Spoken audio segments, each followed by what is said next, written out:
Vicky, ¿andás por ahí? Vicky, por Dios, danos una señal. Espera. Ahí está. Sí, ya inicié. Bien. A ver, entonces ya comenzamos a transmitir.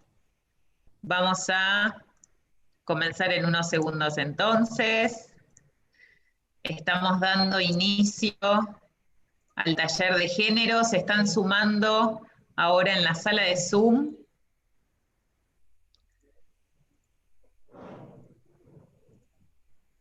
De a poco le damos la bienvenida a todos los que se anotaron a participar del taller de género. Ahí vamos admitiendo, ¿eh? Perfecto. Cuéntenos por el chat de YouTube si se ve bien, si se escucha bien, que también van a estar participando no solo en la sala de Zoom, sino también desde YouTube en este taller. Así que, bueno, ahí fuimos admitiendo a todos los que quisieron entrar y participar por Zoom, entonces ya están aquí en esta aula virtual y también en YouTube. Cualquier problema que haya en la sala, pueden también continuar el taller viéndolo desde el link de YouTube. Les damos a todos la bienvenida, muy buenas tardes, mi nombre es Sol Caballero, ¿cómo les va? Yo soy parte del equipo de comunicación de la Escuela de Psicología Social del Sur.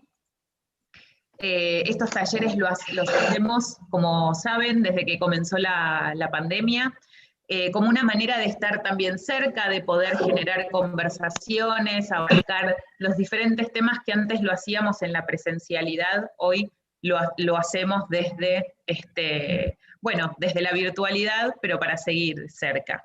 Como ya saben entonces, y les comenté, estamos acá en Zoom, también estamos en YouTube, ahí veo que me están poniendo que se ve y se escucha perfecto, así que buenísimo, San Internet está de nuestro lado. Para el taller de género y trabajo, hoy vamos a compartir un espacio de conversación y de intercambio con dos personas que están cerca de la Escuela de Psicología Social del Sur. Uno de ellos es Lucas Méndez, él es psicoanalista y psicólogo social, y quien también nos acompaña, Renata Pasolini, ella es licenciada en psicología y psicoanalista. Ambos forman parte de APRECUP, que es la Sociedad Psicoanalítica de Vicente López, acá muy cerquita de Capital Federal. Así que a ambos les damos la bienvenida. Les cuento esto más en términos de algo más genérico. Vamos a tratar en Zoom de mantener los micrófonos apagados. Ahora Renata nos va a contar cómo va a ser la dinámica, y pueden participar abriendo el micrófono con sus preguntas, o bien, si lo ubican en la parte de abajo de Zoom, también está el chat. Así que pueden participar como ustedes prefieran. Renata, Lucas, les dejo el espacio entonces. Adelante, muchas gracias. Gracias, Sol. Bueno, buenas tardes a todos, los que están por acá, por Zoom, y los que están en YouTube, que también andarán por ahí, aunque no los vemos. Bueno, gracias por la invitación a la Escuela de Psicología Social del Sur. La verdad que un lindo tema, ¿no? Interesante para trabajar, desafiante también para nosotros. Lucas, te presento por ahí. Sí, gracias. Hola, buenas tardes a todos. Aquí estoy. Vamos a trabajar hoy una articulación entre género y trabajo, que son dos temas vastos y muy complejos, con lo cual vamos a estar haciendo un recorte, ¿no? Un recorte que nos permita, como un disparador para poder conversar. La idea de la dinámica de este encuentro es tener como dos momentos más expositivos. Primero voy a hablar yo y después va a hablar Lucas Méndez, y después vamos a dejar un espacio para poder conversar con ustedes, ya sea, ¿no?, por el medio del chat. Bueno, va a estar moderando Sol Caballero la charla. Algo que me parece interesante para plantear de estas temáticas es que Hoy en día hay muchísimas situaciones vitales diferentes con respecto tanto al género como al trabajo, ¿no? Por el lado de género sabemos que es una temática que constantemente está, ¿no?, replanteándose, sobre todo en la actualidad. Y con respecto al tema laboral, esta situación particular de la pandemia también nos ha puesto a todos a hacer transformaciones, ¿no?, de nuestras maneras de trabajar, las que estaban instituidas, las que, ¿no?, las que teníamos. Para algunos nos fue posible seguir trabajando, para otros no, para otros tuvieron que reinventar las formas de trabajo. Con Lucas estuvimos un poco como leyendo cómo era esta cuestión del trabajo y vimos que realmente hubo grandes modificaciones, ¿no? A veces por exceso de trabajo, a veces por falta de trabajo, por modos nuevos, por desafíos, ¿no? Con lo cual quiero hacer como una aclaración de que vamos a hacer como un acercamiento a la temática, tanto de género como de trabajo, en recortes que nos permitan pensar alguna cuestión. Esperamos que, bueno, sus aportes también nos hagan, ¿no?, ampliar esto que venimos trayendo nosotros. Bueno, para comenzar, realmente me planteé como la necesidad de separar dos grandes significantes que no son género y trabajo, que son sexo y género. Y bueno, todos sabemos que hoy en día se está trabajando mucho esta temática del sexo y del género, que muchos años atrás, y no tantos, estaban bien emparentadas el sexo con el género, ¿no? A cada sexo biológico se le atribuía el género que le correspondía. Gracias a los movimientos sociales y hacia modos de la sexualidad diversos, todos nos fuimos cuestionando esto y fuimos comprendiendo que el sexo y el género eran cuestiones diferentes. El sexo queda del lado de la inscripción corporal, que nos permite diferenciarnos del sexo opuesto a nivel biológico, y viene siempre como de la mano de lo inmutable, ¿no?, de lo que a raíz de los cambios históricos se va a presentar más o menos parecido, ¿no?, la inscripción corporal. Y es lo que nos diferencia del sexo opuesto. Sin embargo, el género no es tan inmutable, sino que es un concepto bien flexible que se va movilizando, se va cuestionando, se va replanteando, y toma diversas formas según el momento y el contexto histórico en donde nos encontremos. Con lo cual el género se relaciona más con los significados que la sociedad le atribuye a esa diferencia sexual. Y esos significados y las consecuencias de esos significados a nivel subjetivo en cada uno son sociales, ¿sí? O sea que esa diferencia sexual toma esa característica que es social. Van a tener varios sentidos para nuestra sociedad pertenecer a un sexo o a otro. Y si bien nosotros estamos con la necesidad de decir que son diferencias históricas y sociológicas, se tiende a naturalizar esa diferencia, como si fueran diferencias sexuales. Esto es lo primero que habría que aclarar, que en todos nosotros funciona de modo naturalizado cuestiones que son sociales, que son adquiridas por la repetición, ¿no?, de estas conductas, de estos comportamientos, de estas significaciones de género. Nuestro marco teórico es el psicoanálisis y los estudios de género, ¿no?, que son los que vienen a trabajar estos roles de género que tienen un sexo y otro, ¿no?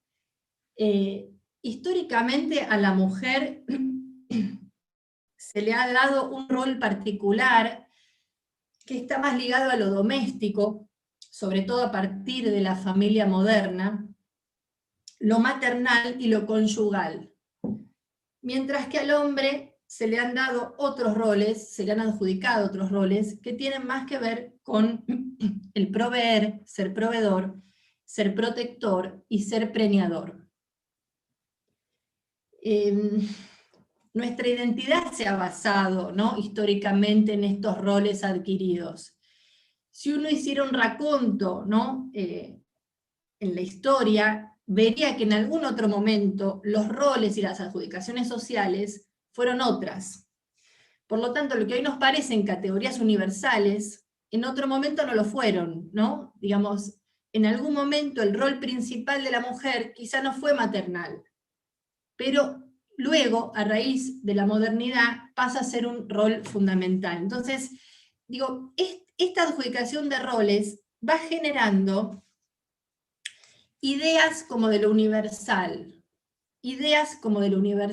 es decir, el instinto materno, por ejemplo, es una frase que nos lleva a pensar que todas las mujeres, ¿no? O sea, todas las de sexo femenino, como las hembras, poseen instinto maternal. Esa frase es un universal, que por supuesto segrega a alguien que no siente, por ejemplo, un instinto maternal, se siente afuera de esa frase. Con Lucas recordábamos el voto universal antes del acceso de la mujer al voto, ¿no? Antes del voto femenino. Voto universal. Votaban solo los hombres, pero era universal. Son categorías de lo universal desde lo discursivo que se instauran y se naturalizan. Se naturalizan teniendo efectos subjetivos en cada uno de nosotros. Entonces, la mujer que crece en esa cultura con la frase instinto maternal, como si fueran una única palabra, pegadas, claro, tiene efectos subjetivos devastadores cuando siente que no quiere tener hijos, por ejemplo. O que no lo siente, ¿no? Muchas mujeres decían, no se me despertó el instinto maternal. O frases como, por ejemplo, la mujer solo se realiza cuando es madre. Digo, estas frases se fueron construyendo en algún periodo histórico, ¿sí? Que si uno se mete a estudiarlos, bueno, fueron construidos. Entonces se van armando así los roles de género, que, bueno, a lo largo de la repetición en la historia de una generación a otra, van armando esto que hoy en día se escucha mucho, que es la lógica binaria, ¿no? O uno u otro. Masculino, femenino, como los sanitarios, ¿no? Y entonces cuando un hombre va con una hija mujer pequeñita al baño, no sabe dónde entrar. O como cuando alguien que no se siente representado, ¿no? Por esos dos roles de género, bueno, no sabe dónde entrar, se mete por donde puede. Esta lógica binaria tiene consecuencias subjetivas también, porque suele estar asociada a un lugar más dominante y un lugar más dominado, ¿no? O en psicoanálisis decimos, uno ocupa el lugar de sujeto y otro ocupa el lugar de objeto. Hay una frase de Freud que dice que cuando dos personas están de acuerdo en todo es porque una de ellas está hablando por los dos. Digo, retrata un poco esta idea, ¿no? De que hay uno que es sujeto, que tiene voz, que tiene voto, que es universal, y hay otra, ¿no? Que queda fuera del universal. Esto no ocurre únicamente entre los hombres y las mujeres, ¿no? Esta lógica binaria ocurre entre los ricos y los pobres, entre los blancos y los negros, ¿no? En las religiones ocurre también, ¿no? O sos de una o sos del otro. Con lo cual se van armando, ¿no? Estos conglomerados, donde o estás adentro o estás afuera. Con lo cual siempre nos estamos quedando afuera de algo, ¿no? Un poco todos.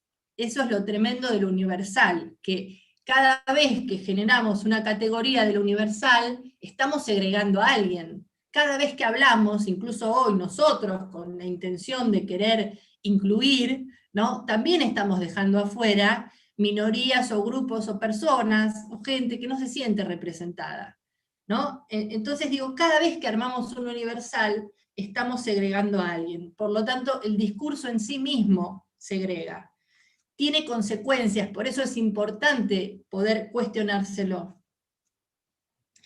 Esta división entre los roles de género, esta lógica binaria, lleva por lo menos en el tema de hoy que nos convoca, que es la ligazón entre el género y el trabajo, nos lleva a pensar en un modo de estructuración, sobre todo a partir de la sociedad industrial, en donde las familias, vamos a tener que trabajar el tema de la familia, ¿no? Para poder hablar del trabajo, las familias se empiezan a organizar de un modo distinto a raíz de que el padre empieza a irse a trabajar afuera de la casa.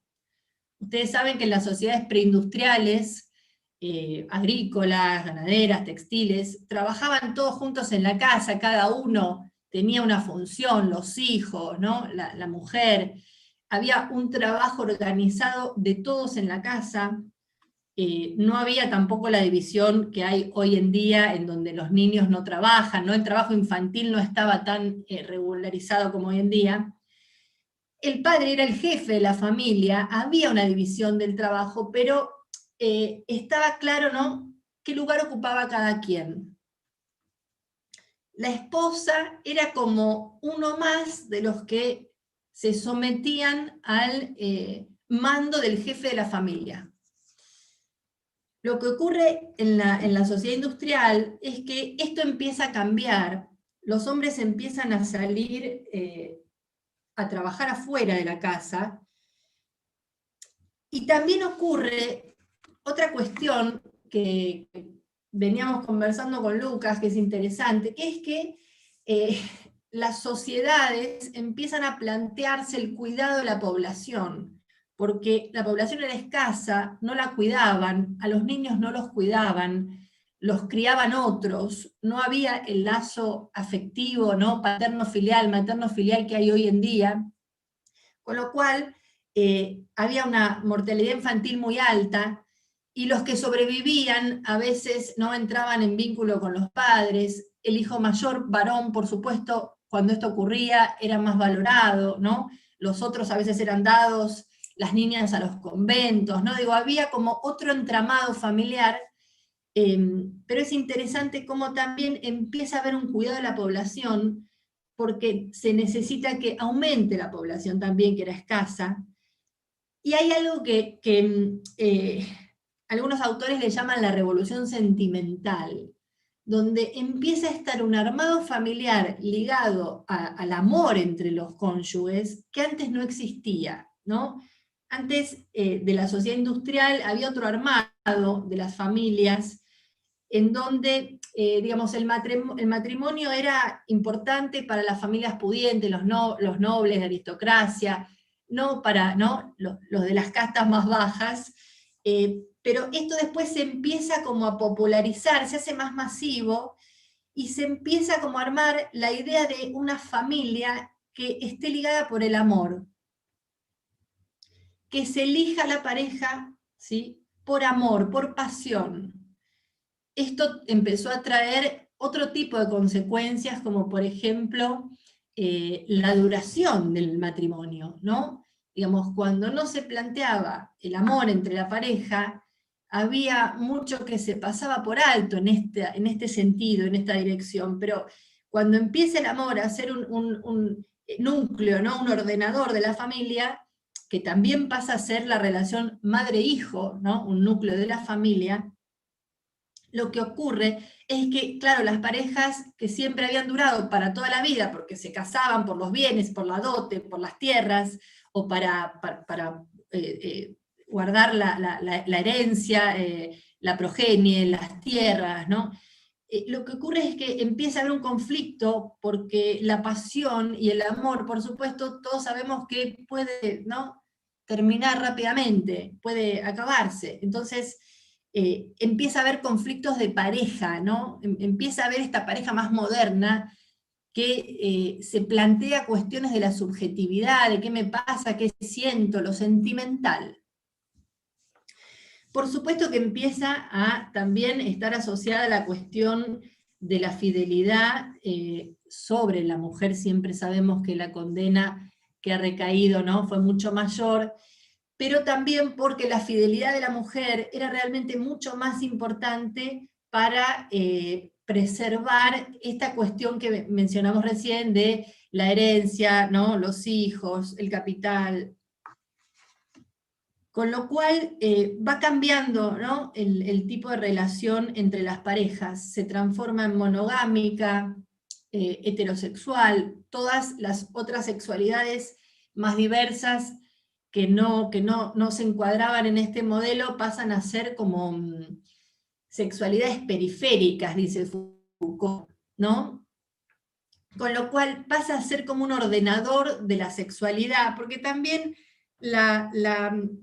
el vínculo matrimonial, conyugal, monogámico, heterosexual, era el que mejor quedaba, ¿no?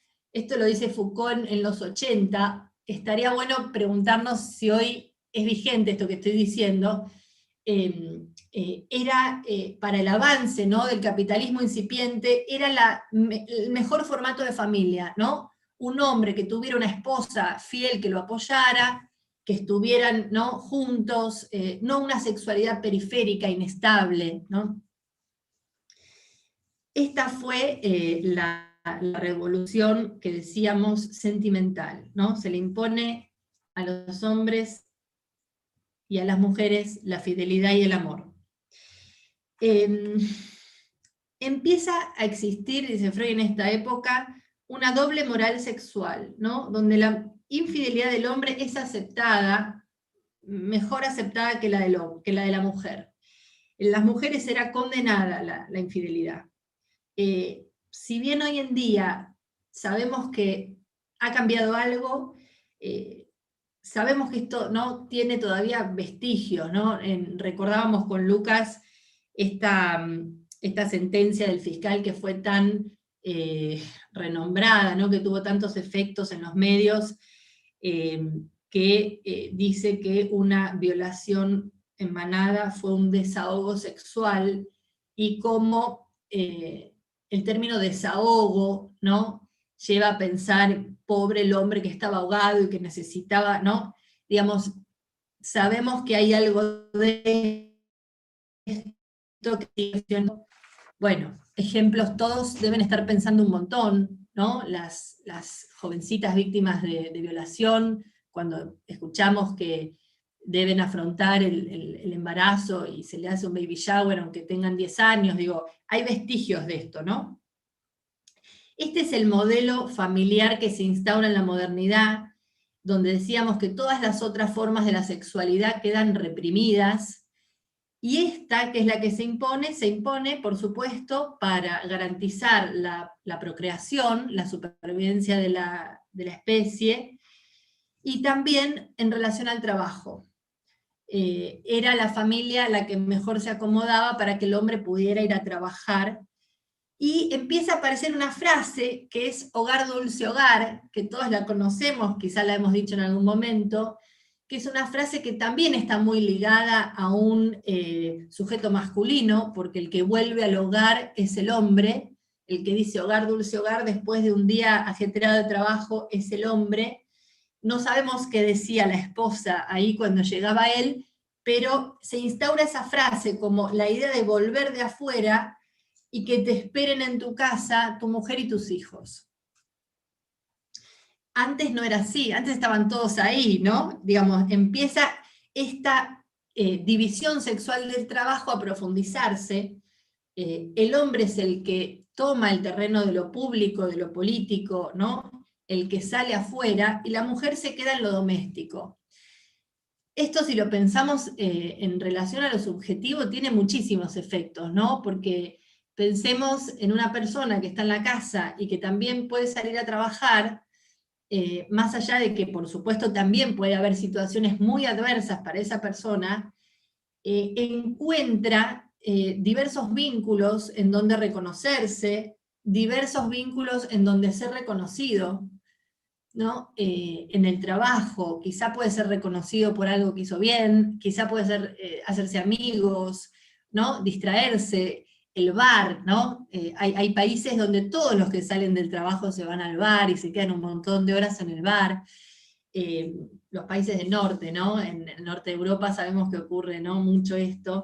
En general es una conducta mucho más ligada a los hombres. Yo me hacía una pregunta sobre si esta frase de Foucault, de que esta familia moderna era la que mejor se acomodaba al avance del capitalismo, y pensaba, hoy en día, ¿no?, si hiciéramos un salto, si realmente se sigue acomodando un hombre con esposa y con hijos al nivel de exigencia de trabajo que puede haber hoy en día. Hace un tiempo me sorprendía enterándome en una noticia que en Gran Bretaña hay un Ministerio de la Soledad, quizá algunos de ustedes ya hayan leído la noticia. hay un Ministerio de la Soledad en donde el Estado, bueno, crea un ministerio para ocuparse de las consecuencias sobre la población por vivir solos.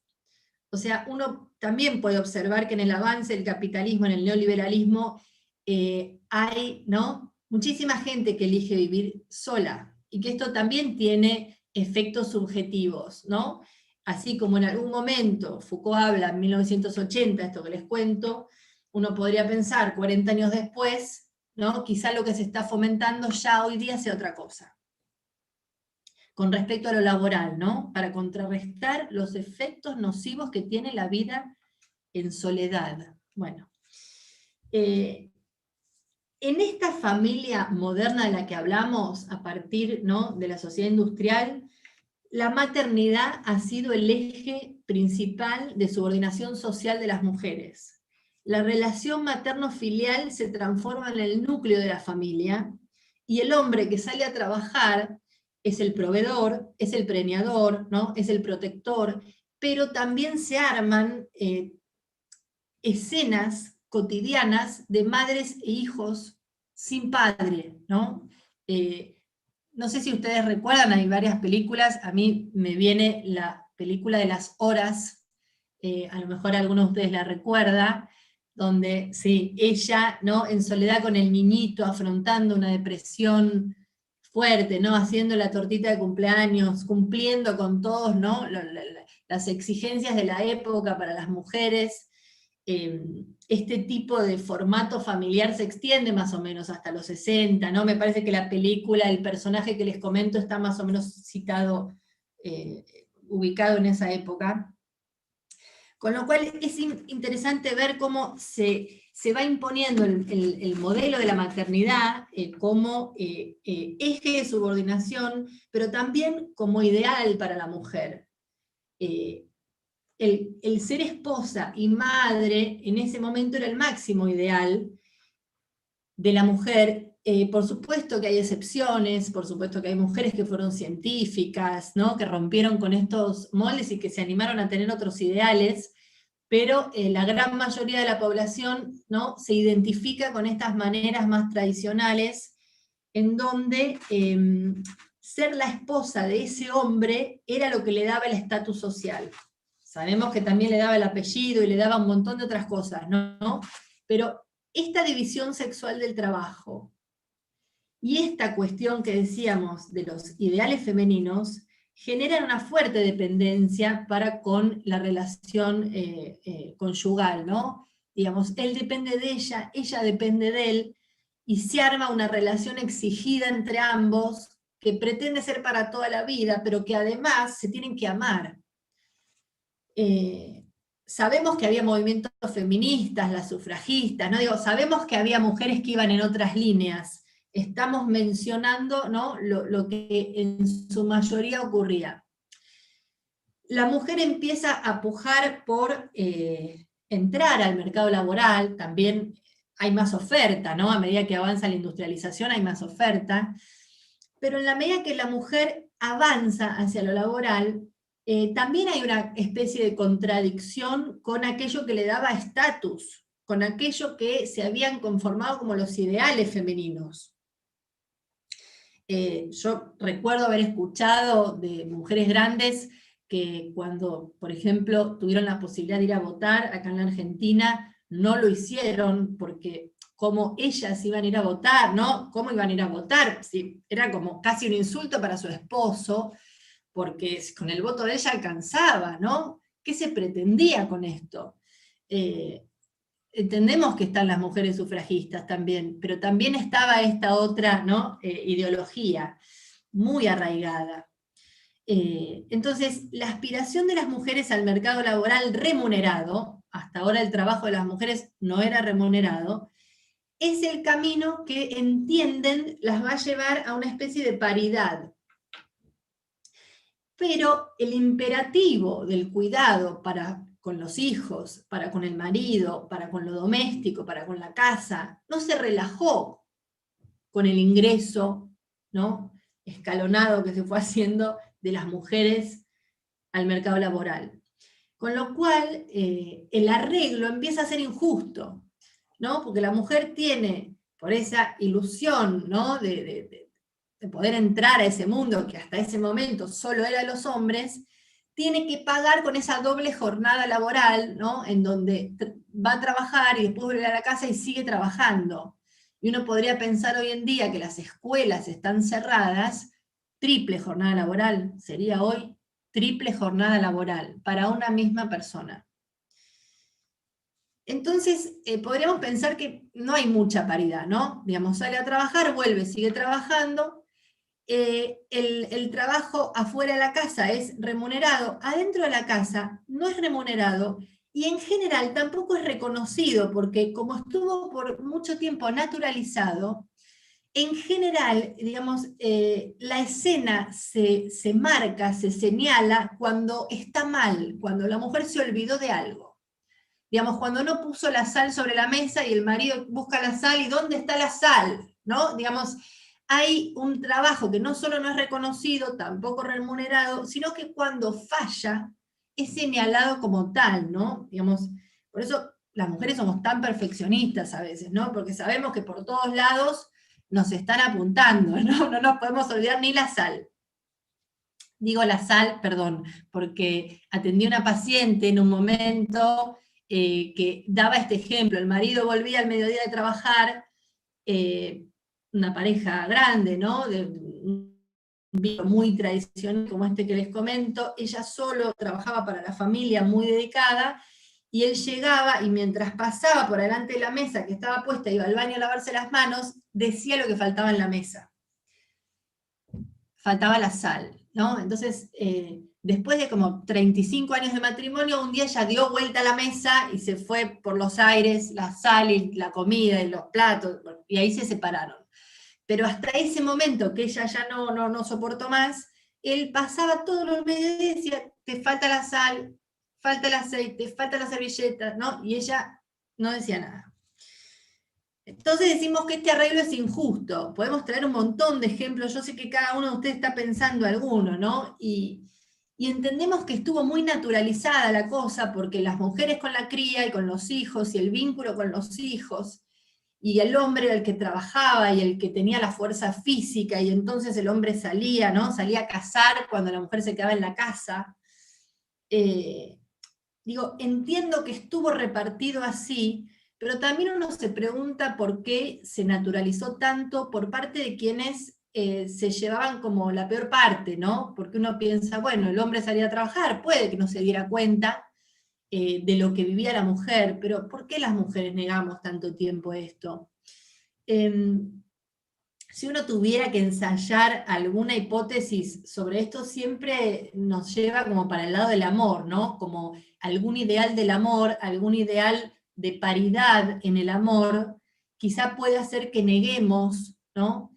Esas diferencias que son realmente muy notorias, en algunos casos más que otros, pero en general, en la generalidad, se hacen notorias. Con lo cual, eso que aparece naturalizado en la medida en que se ha negado. Y es negado por algún ideal fuerte que hay en la pareja, que seguramente o es romántico o es amoroso.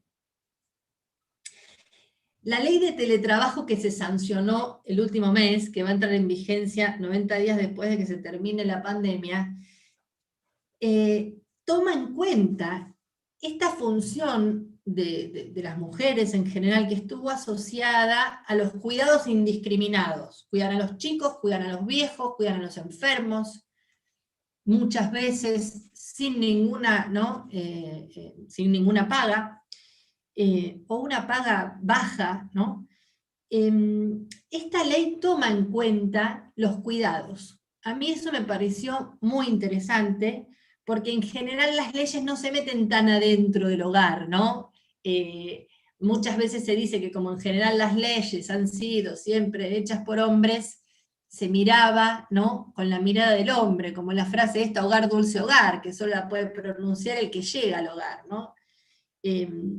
Pero esta ley toma en cuenta esto de los cuidados, para que las empresas puedan acomodar a esas empleadas que tienen niños pequeños o algún anciano o algún discapacitado en la casa y que necesiten acomodar el horario de su trabajo, en su rutina cotidiana.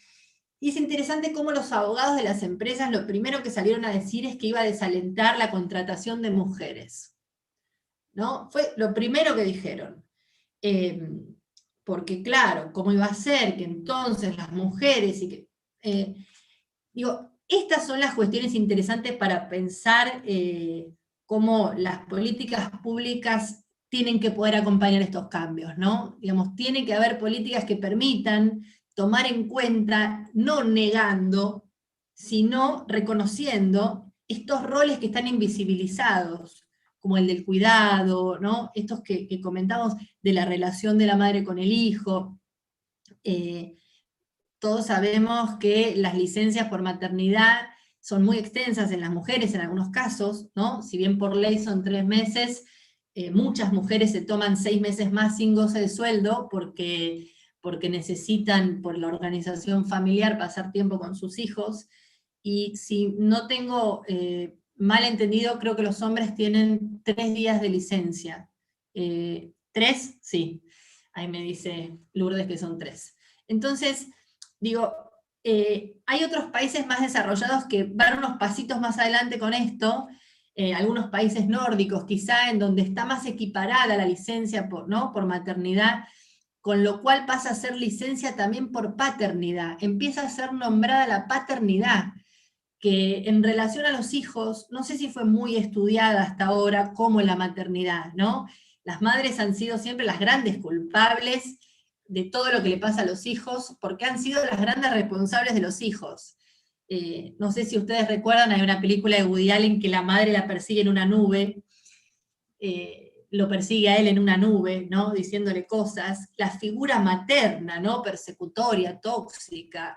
Los esquizofrénicos son esquizofrénicos por la madre, ¿no? ¿Cuántas veces lo hemos escuchado?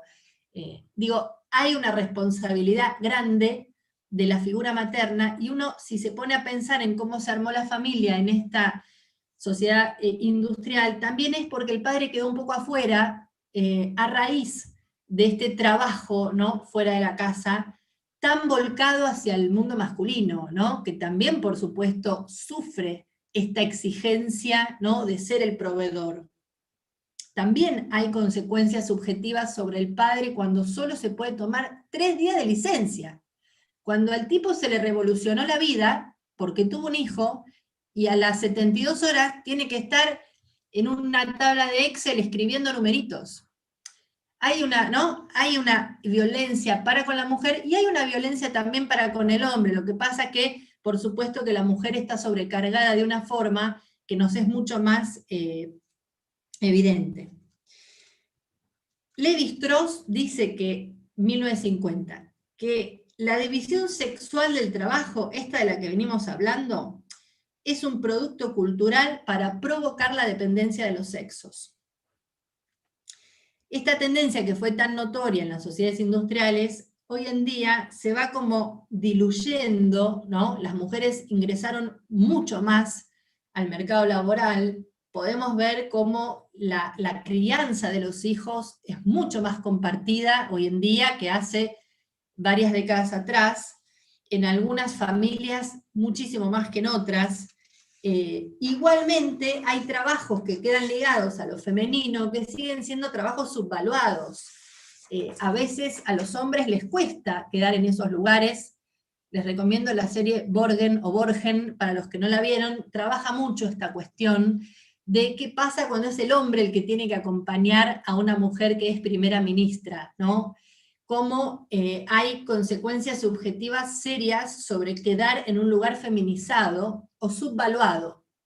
Igualmente vemos que cada vez es menos subvaluado porque también la mujer va dando pasos, ¿no? Y ocupando lugares de prestigio o de poder que antes no ocupaba bajo ningún concepto.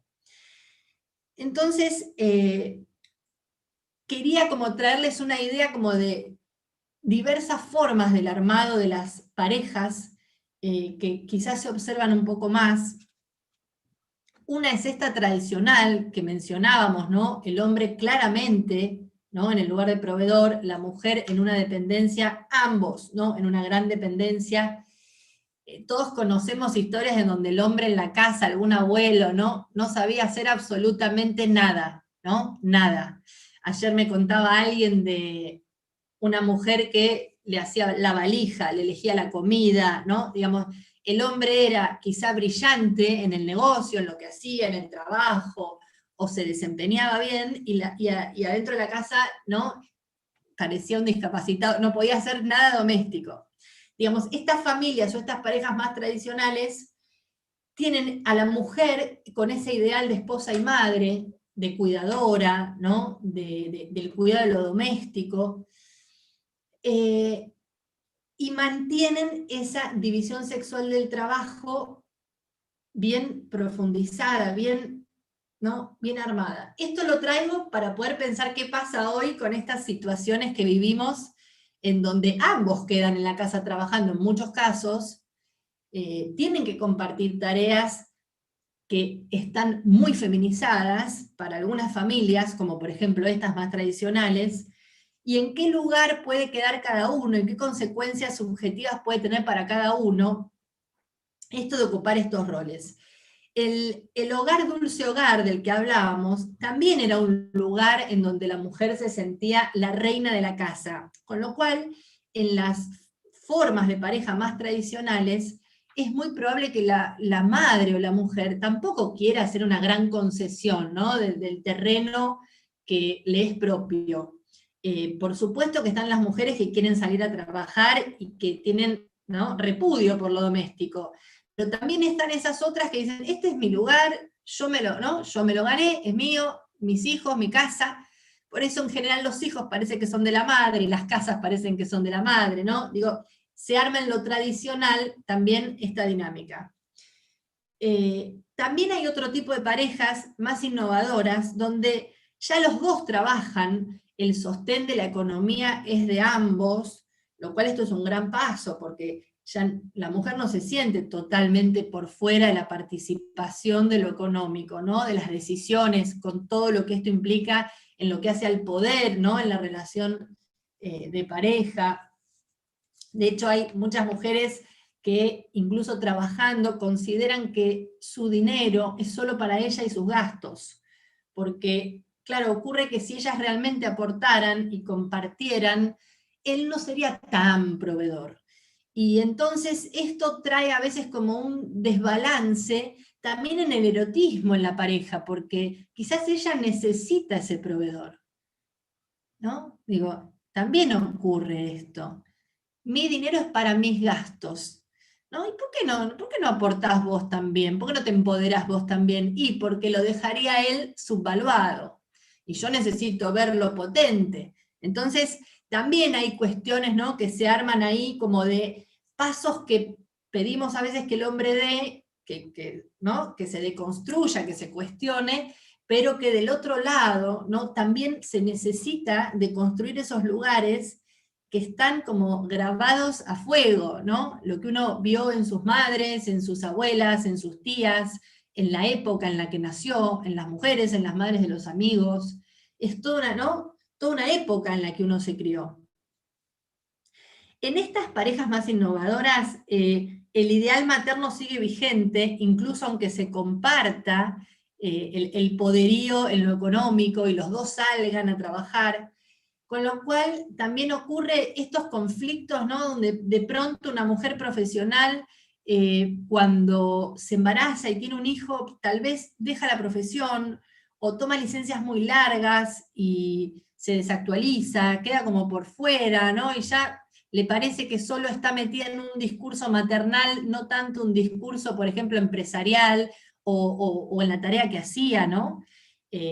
Hoy en día sabemos, ¿no?, la necesidad de estar y perfeccionarse, ¿no? Con lo cual una mujer que queda, por ejemplo, 2, 3 años sin trabajar, porque suponemos tiene un hijo y a lo mejor después tiene otro, ¿no?, y a lo mejor fueron varios años, en general en esos casos se ve que si bien son más innovadores, ¿no?, también ocurre que a veces hay como representaciones sociales de la feminidad y de la maternidad que llevan como a repetir a veces formatos anteriores, ¿no? Como está lo opuesto, por ejemplo, una mujer joven que tiene una madre ama de casa, a lo mejor va a cuidar muchísimo su trabajo porque no quiere repetir esa historia. Entonces, en lugar de tomar grandes licencias, quizás no quiere casi tomar licencias o no tener muchos hijos porque tiene miedo de caer en esa escena en la que no quiere repetir historia. Digo, también están las situaciones después individuales. Bueno, no sé cómo estamos con la hora. Sí, hola Renata, acá estamos. Sí, solo una cosa más quiero decir. Sí, eso, si podemos ir haciendo como un cierre, así ya pasamos a Lucas. Dale, una cosita más es que así como está la diferencia entre géneros que mencionábamos recién, también quiero aclarar que hay una diferencia intragéneros, ¿no? En donde yo para salir a trabajar necesito de otra mujer, como un doble mío en mi casa, o, ¿no? Que haga las veces de cuidadora, y esa mujer no sé quién le cuida a los hijos, porque son mujeres quizá, ¿no?, más humildes que no tienen la posibilidad de pagar una niñera, y que en el caso puntual de hoy en día, donde las guarderías están cerradas, tampoco sé si antes podían acceder a guarderías, porque ya nos metemos en cuestiones, ¿no?, del Estado, pero es interesante también poder ver cómo puertas adentro del género también están estas diferencias jugándose. Bueno, no les saco más tiempo. Perdón, me extendí, no sé. Bueno. No pasa nada, no pasa nada. La idea es también, porque tengo algunas consultas de YouTube y en el chat, entonces voy acumulando, pero así ya pasamos a Lucas y después hacemos como la puesta en común, ¿les parece? Gracias, Sol. Bárbaro. Vamos, Lucas, entonces. Bueno, gracias Renata.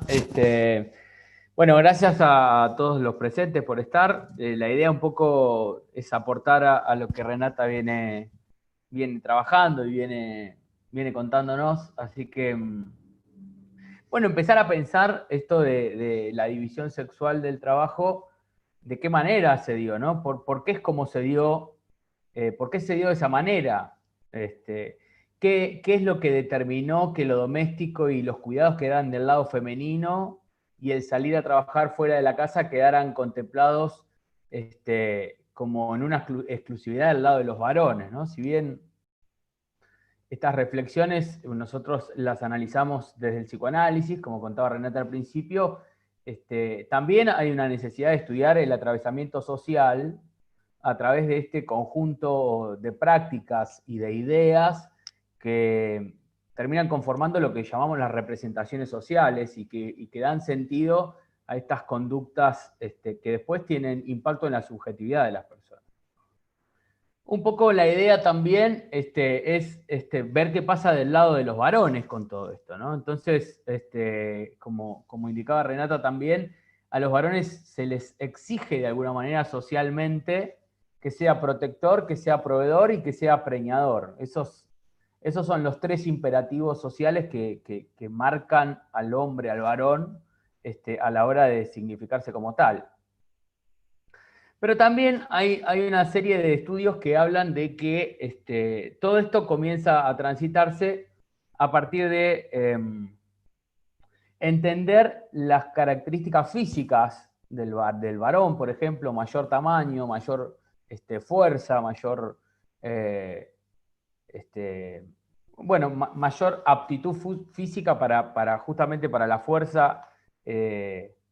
Consigue de esta manera el varón ejercer la defensa del grupo, ¿no? Del clan en aquel momento. Entonces, el rol de protector y de proveedor queda determinado a partir de una cuestión biológica.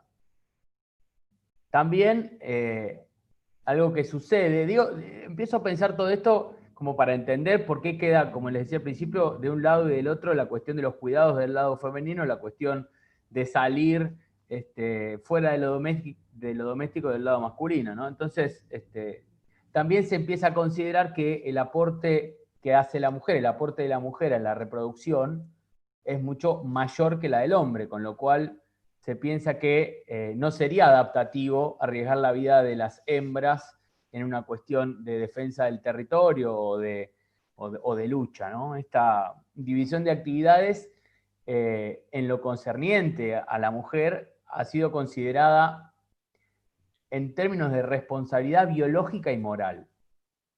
Es posible que quizá esto de la responsabilidad biológica y moral, se haya configurado para después quedar de alguna manera impregnado en lo que sucede hoy, ¿no? Que ahora vamos a avanzar un poco. Digamos que hay un primer esbozo en esto, ¿no? La responsabilidad biológica y moral de la mujer de permanecer dentro de la casa para ejercer los cuidados de los niños, de los hijos, de las crías, como garante de la continuidad de la especie. Les decía que quizás estas ligazones biológicas y físicas de unos y de otros puedan llegar a configurar a lo largo del tiempo esto de la división sexual del trabajo, que vamos a ver un poco más adelante. Hay una cuestión con el reconocimiento social e histórico para el varón, en el lugar de esto de la provisión, de la preñez y de la protección, porque justamente el término varón deriva del latín vir, B corta I R, que significa viga, ¿no? Entonces, en un texto del psicoanalista Eduardo Müller, que nosotros trabajamos en nuestra institución, en APRECUP, dice que para los romanos el hombre venía a ser una viga, un sostén, ¿no? Dar ese sostén a la casa, dar sostén económico con su trabajo a la casa, con el sudor de su frente. Por esto quizá también empecemos a pensar que la pérdida del trabajo para el varón podría significar la pérdida de algo de la condición del hombre, ¿no? Se pierde algo más que el trabajo en el varón. Entonces, hasta acá podemos pensar que desde una perspectiva histórica, el lugar que se le asigna a la mujer por su mejor capacidad reproductiva es el de no arriesgarla so pena de perder la posibilidad de reproducción del linaje, mientras que para el hombre, que es quien debe buscar el trabajo fuera del hogar, también son imperantes las condiciones físicas y biológicas. Hay otra doble oposición que se le da al concepto de hombre y que tiene que ver con no ser ni una mujer ni un niño. Hablábamos en APRECUP que cuando se le dice a un puber que ya es todo un hombre, se está dejando atrás el ser una mujer, pero también el ser un niño. Entonces a un hombre se le prohíbe lo femenino, pero también se le prohíbe lo infantil. El modo más despiadado que tiene la cultura de castrar a un hombre se expresa en esto de tener que renunciar a la sensibilidad femenina. Entonces podemos pensar con todo esto que la cultura pone al varón en la obligación de tener que demostrar su virilidad, su hombría, en el rechazo claro por lo femenino. Es una pregunta que me hacía mientras pensaba el tema para trabajar acá con ustedes. Digamos, lo primero que se le pide al varón para ser un varón es rechazar lo femenino. Es ahí en donde se identifica al varón en no ser una mujer.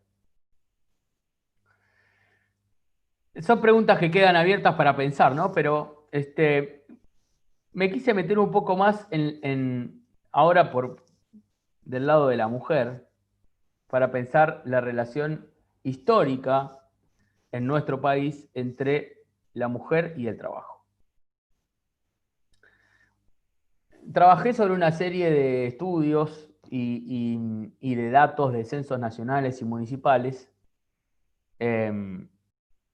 en los que se afirma que a medida que el capitalismo se afianza en la primera mitad del siglo pasado, la presencia de la mujer como trabajadora asalariada comienza a declinar. En particular, durante el periodo que va desde 1914 a 1947, año paradojal, 1947, como decía Renata, porque la mujer consigue la libreta cívica, el derecho al voto, pero también tiene una particularidad porque es el año en que la mujer tiene menos presencia en el trabajo remunerado en la República Argentina.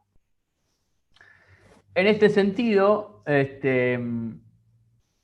hay un sociólogo que es Américo Aldonante, en el cual yo trabajé uno de sus estudios, que dice que, según los hechos que están documentados, las mujeres habían trabajado siempre en la Argentina, ¿no? Hilanderas, lavanderas, amas de cría.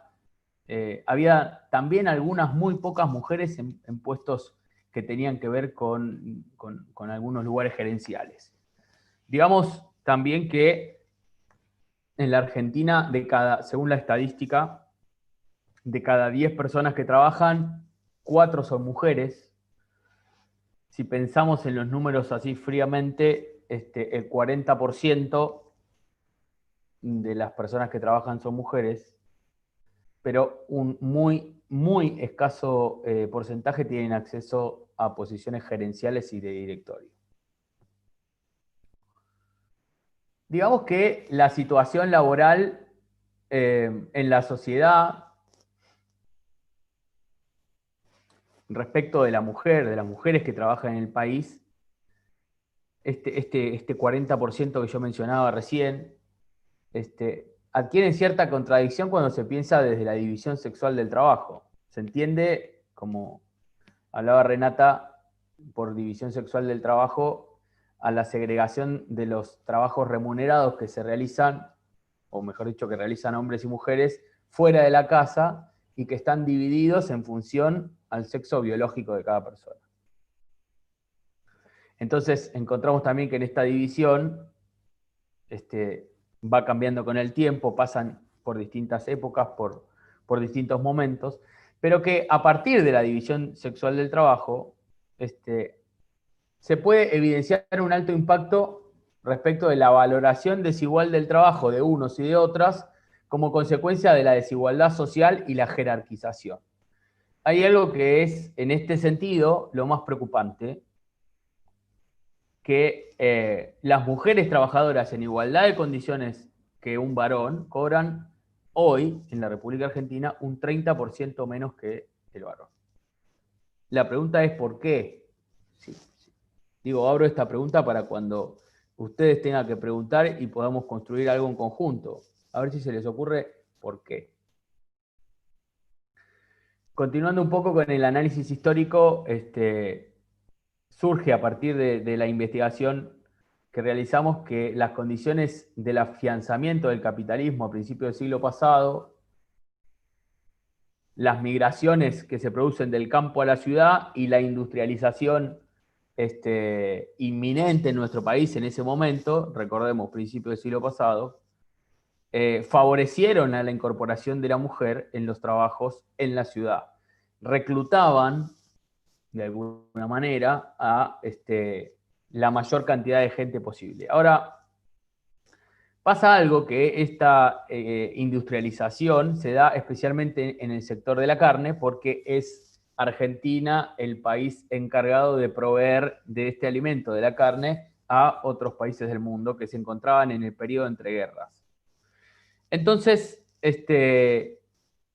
digamos, para empezar a pensar de vuelta, ¿no? ¿Por qué queda la cuestión doméstica, además de la cuestión biológica y de la cuestión física que hablaba en un principio, qué pasa en la Argentina con el trabajo de las mujeres? Estas incursiones que hace la mujer en el trabajo, en este momento histórico, empiezan a crecer atadas a algunas ideas. Algunas ideas que posteriormente tuvieron asiento en la producción de la subjetividad de esa época. Y que pareciera que se empiezan a agarrar en como una creencia, ¿no? Esto que hablaba Renata, esta continuidad del relato, este lugar que queda ahí como cristalizado. Digamos que al poner el cuidado de la especie, el cuidado del hogar dulce hogar, de lo doméstico, del lado de la mujer, lo que surge del lado de la creencia es que la incorporación de la mujer en trabajos relacionados a la producción fabril y alimenticia iba en detrimento de la salud física y moral de la mujer y de los hijos. Esto tiene una lógica que sucedía que las contrataciones para esa industria incipiente en nuestro país eran contrataciones que se daban en pésimas condiciones. Las condiciones de trabajo eran pésimas, eran terribles. Entonces, esta actividad no solo iba en detrimento de la salud de la mujer, sino también del hombre. Pero esta creencia de que la mujer era la encargada de cuidar la continuidad de la especie empieza a calar, digamos, en la subjetividad de la época. Entonces, esta responsabilidad moral que tiene la mujer comienza a dejarla del lado de lo doméstico. Todo esto se produjo, digamos, entre 1914 y 1947, quiero avanzar un poco porque estoy mirando la hora y ya no tenemos tanto tiempo. Se empezó a asociar, digamos, la condición laboral en las empresas, en las fábricas, con lo puramente masculino. Más se afianzaba esta idea que la posibilidad de la gente que tenía en viajar a Europa, en Europa sucedía algo similar por el periodo entre guerras que se estaba viviendo, entonces la mujer y los niños continuaban quedando relegadas a la cuestión doméstica.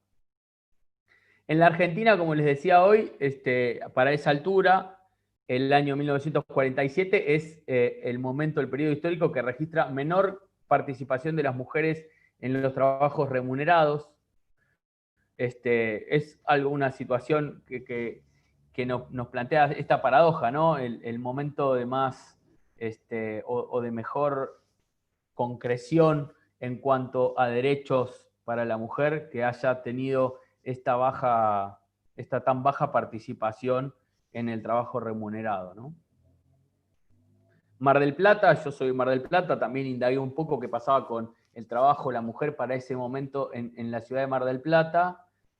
Aunque no hay datos exactos en la ciudad, lo que sí se informa es que fue preponderante y sumamente importante la participación de las mujeres para el desarrollo del puerto local, por ejemplo, otra industria que también ejercía contrataciones en pésimas condiciones, pero de no haber sido por la participación femenina, conocidas en Mar del Plata por las mujeres fileteras, ¿no? Las mujeres que iban a filetear el pescado a la banquina del puerto en pésimas condiciones, de no haber sido por ellas, en este caso no hubiese tenido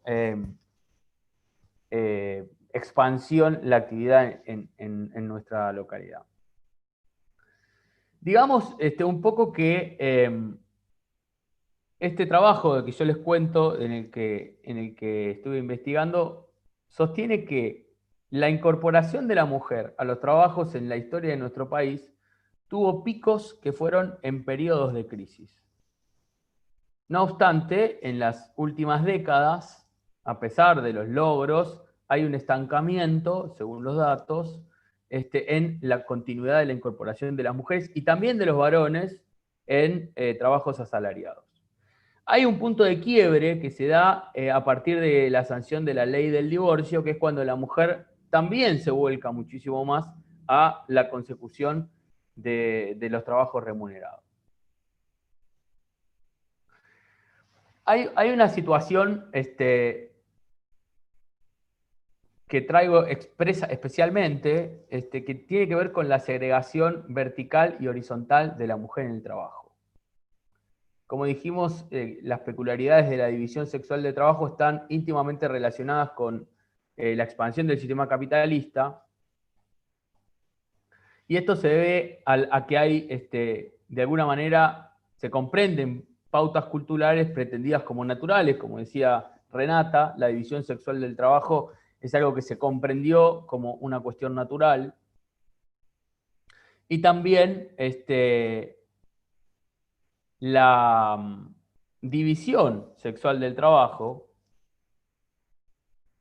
que se le asignó a la mujer la responsabilidad, esto que decíamos, responsabilidad moral y biológica de la continuidad de la especie, ha terminado por generar una posición de doble. Renata triplicó la apuesta y dijo triple, y considero que es así, doble y triple esfuerzo y responsabilidad para la mujer, porque hay trabajos que son considerados que deben hacer las mujeres, como el doméstico, ya, como los quehaceres domésticos, por ejemplo, que la ponen en una situación de desventaja, de desigualdad, de inequidad. Esta situación incrementa los conflictos de la mujer, no solo en lo que es las cuestiones laborales, sino que al tener que organizar sus jornadas repartidas entre el trabajo, la casa, el desarrollo personal y profesional, la deja en una clara desventaja respecto de los varones, ¿no? La exigencia en la compatibilización de las horas de la jornada laboral entre estas horas domésticas laboral y la de capacitación, bueno, la asume en este triple desgaste, ¿no? En este doble y triple desgaste, justamente a la hora de pensar la inserción laboral, como decía Renata, como en una estrategia de emancipación o como una estrategia de equidad ciudadana. Una de las causas principales es el prejuicio, como también lo mencionó mi compañera. Yo voy a hablar de los empresarios en este caso, ¿no? Hay prejuicios de parte de los empresarios con respecto a la mujer asalariada y los costos laborales que puede producirle una empresa la maternidad y hacerse cargo de las responsabilidades domésticas a la vez. Esta serie de prejuicios que tienen los empleadores despliegan a la hora de pensar en las contrataciones.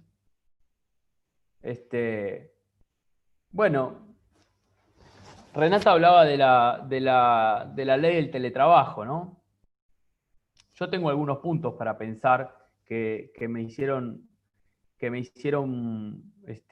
ruido y que son ejemplos que charlábamos. ¿En quién recaería la responsabilidad, por ejemplo, de los quehaceres domésticos si la mujer de la casa no realiza teletrabajo, sale porque elige, por ejemplo, hacer trabajo presencial, pero el varón de la casa elige teletrabajar?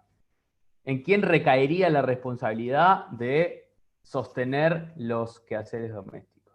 Y si fuera al revés, por ejemplo, si es la mujer que se queda teletrabajando y es el varón quien sale a trabajar, ¿quién tendría la responsabilidad, o en quién recaería la responsabilidad de esa pareja respecto de los quehaceres domésticos y de los cuidados de la casa?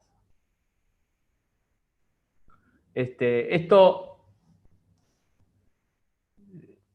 nos hizo pensar, ¿no? Lo que visibilizó la cuarentena, lo que visibilizó el aislamiento social preventivo y obligatorio, y de qué lado están puestas las responsabilidades.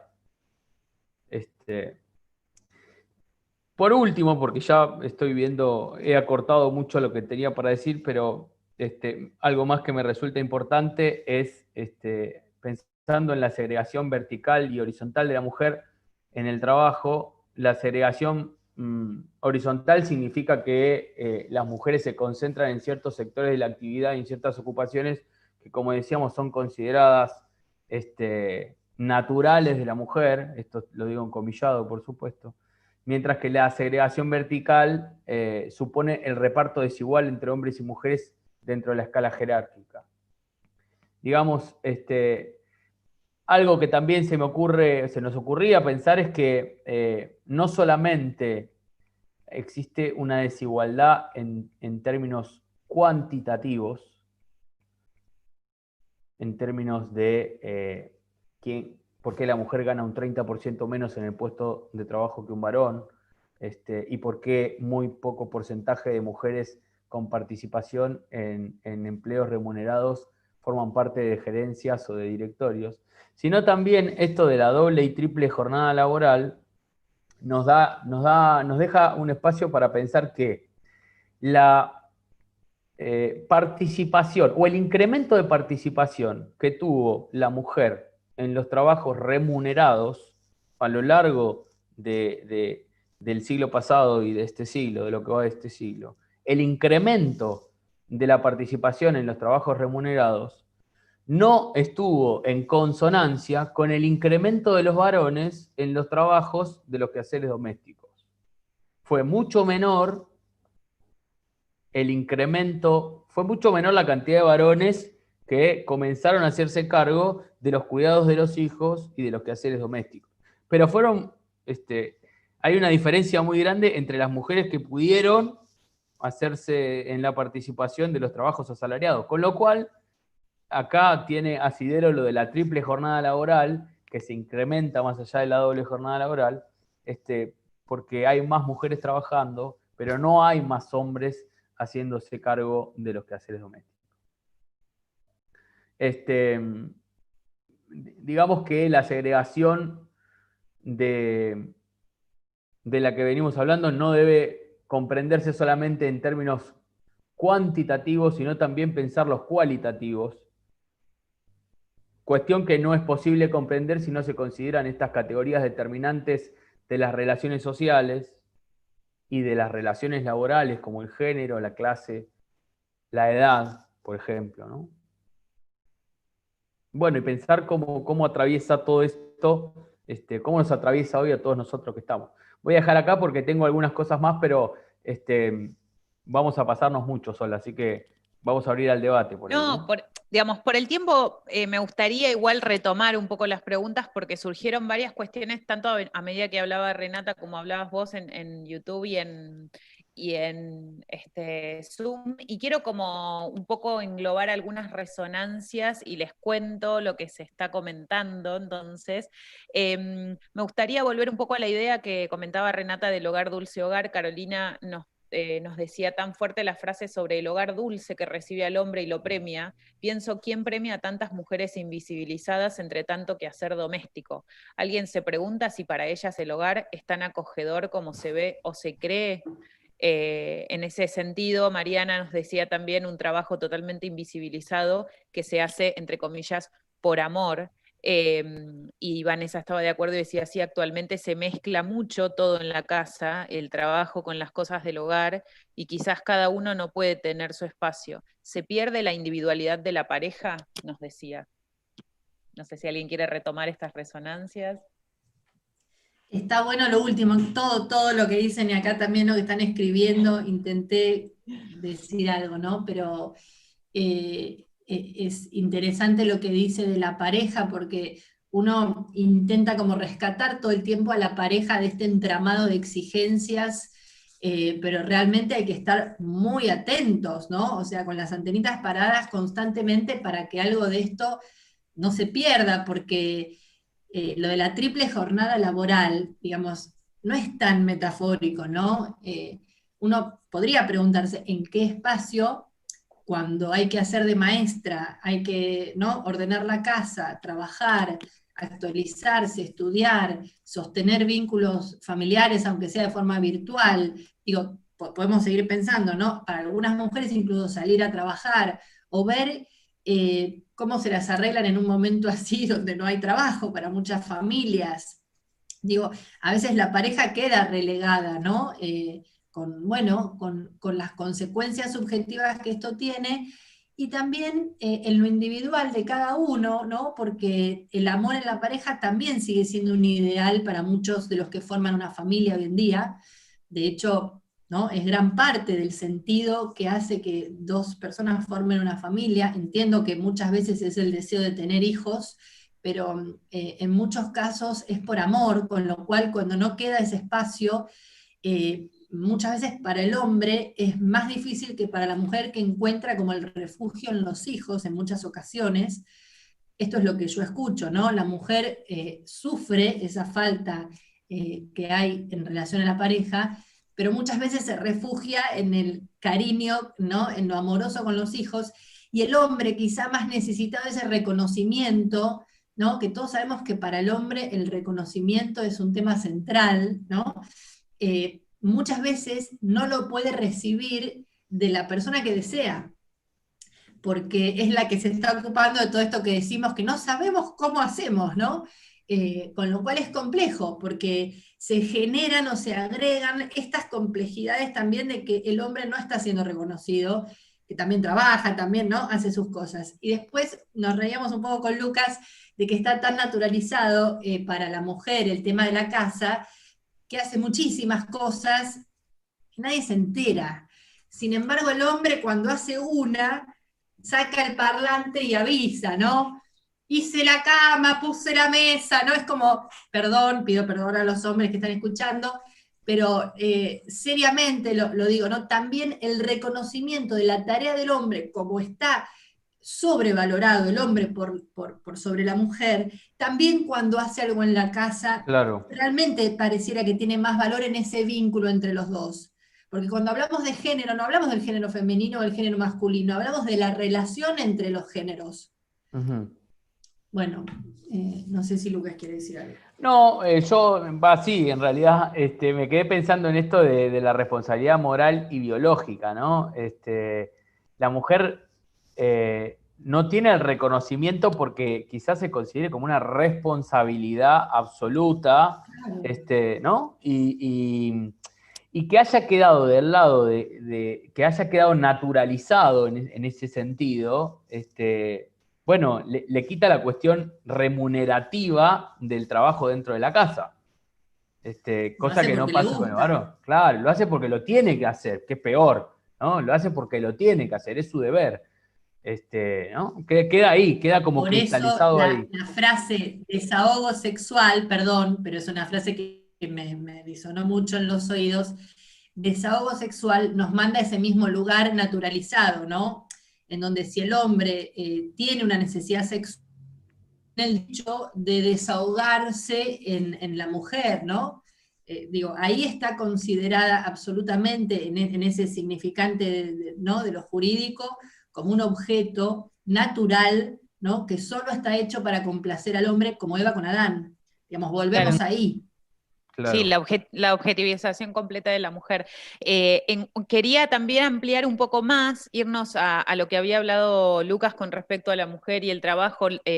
Lourdes está muy activa comentando muchas cosas. Lourdes, leería todo lo que decís, pero fui seleccionando algunas frases. En este sentido, ella decía, qué contradictorio esto que dice Lucas. Se lo obliga a dejar de ser niños y lo más común es ver hombres inmaduros por las responsabilidades impuestas social y culturalmente entre hombres y mujeres. Justamente Julieta en esa línea remarcaba desde YouTube qué perspectiva, rechazar lo femenino, esto es para debatir reflexivamente y muy buen punto, te lo agradecía Lucas.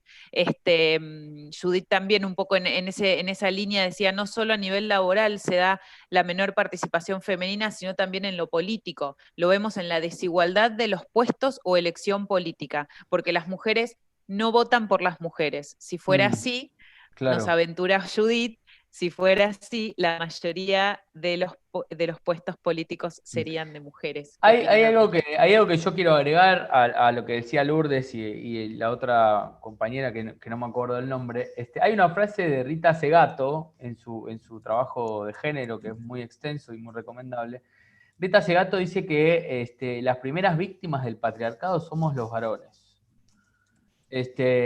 No quiere decir que seamos más víctimas los varones que las mujeres, porque después agrega que es en el cuerpo de la mujer en donde se juega o se da la lucha, y es la mujer la que queda en una situación terrible respecto a los varones. Pero es muy, desde el punto de vista de un varón, esto que suena como contradictorio, pero que de alguna manera se nos insta a rechazar lo femenino para dar cuenta de la masculinidad, pero también a rechazar lo infantil. Los grupos de varones que parecemos todos boludones, ¿no? Que se da eso, ¿no? Que pasa así, como decía la compañera, que es cierto. También en el caso de que haya esbozos de ciertas cuestiones ligadas, solamente pensar en que están ligadas con lo femenino, son motivos de burla y de segregación para un varón compañero de un grupo de varones, digamos, ¿no? En ese sentido es como también sucede en el ámbito de masculino, digamos, ¿no? No sé, Renata, si vos ahí querés. Sí, yo había escrito algo cuando habló Lourdes sobre esto, lo comparto, decía que tal vez tanta exigencia de, ¿no? de que tienen que ser machos y trabajadores y proveedores y preñadores, ¿no? como tan potentes, también lleve a algunos a querer como rebelarse un poco contra eso y preferir quedarse en un lugar más infantil bajo el cuidado de, ¿no? de alguna madre que seguro tiene para regocijarse en eso.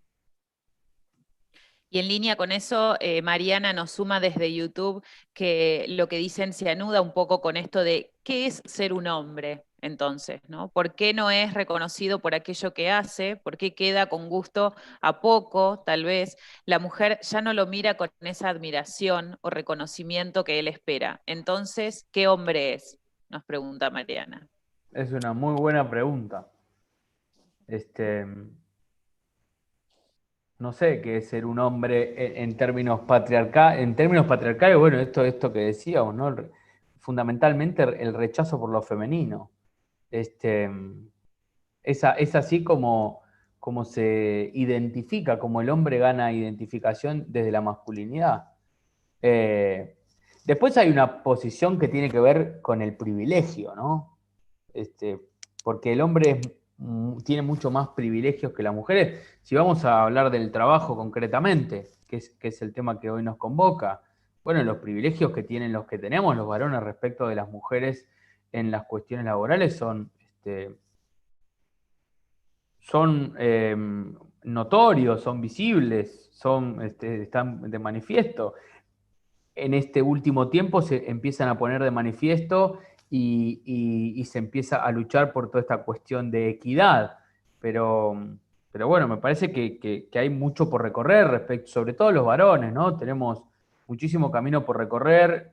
Esta palabra que se viene trabajando tanto que tiene que ver con la deconstrucción, los varones en posiciones masculinas muy intransigentes, digamos, ahí no se dan cuenta que es mucho, se ejerce sobre los varones mucho menos presión por fuera de esa masculinidad imperativa del sistema, porque también hay mucho de, de sufrimiento en tener que preñar, en tener que proveer y en tener que proteger, ¿no? Sí. Quizás muchas veces no podemos proveer, de hecho es mucho mejor en el conjunto, en el equipo de la familia poder realizarlo.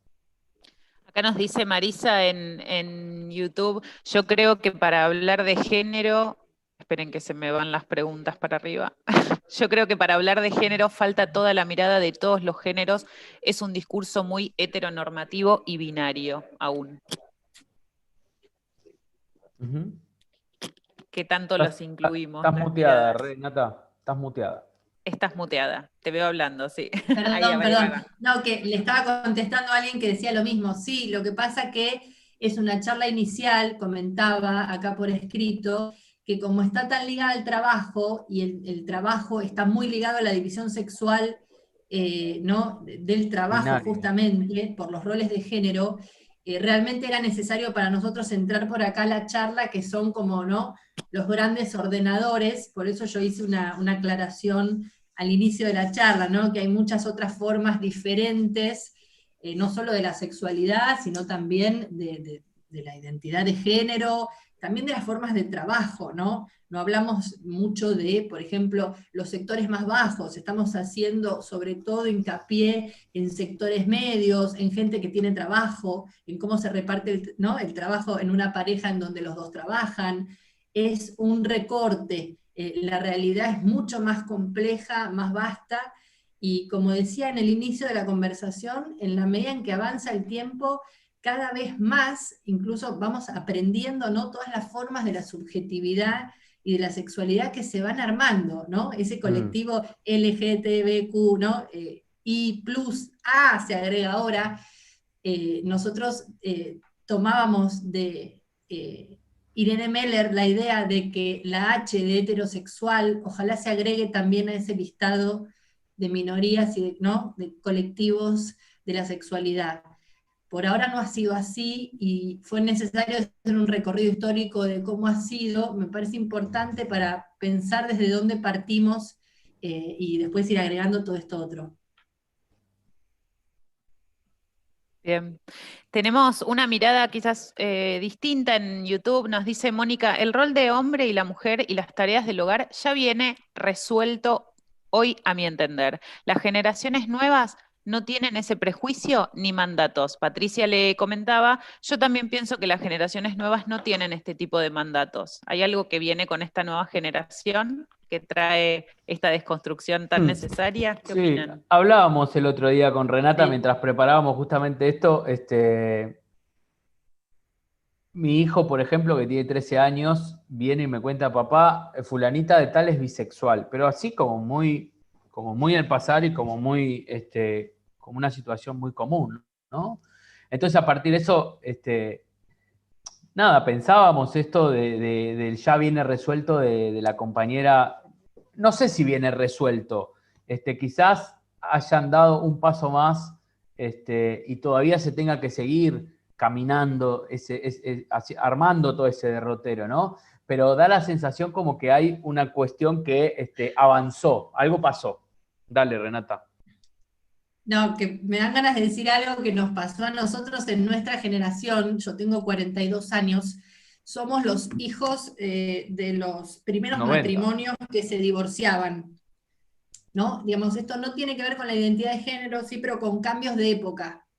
Los primeros hombres que se divorciaban terminaron en grupos, ¿no? de ayuda por divorciados, ¿no? Digamos, y los hijos de los divorciados nos preguntábamos si nos iban a excluir de la escuela, los compañeros, digamos, cada época tiene algo en donde los chicos lo tienen que trabajar.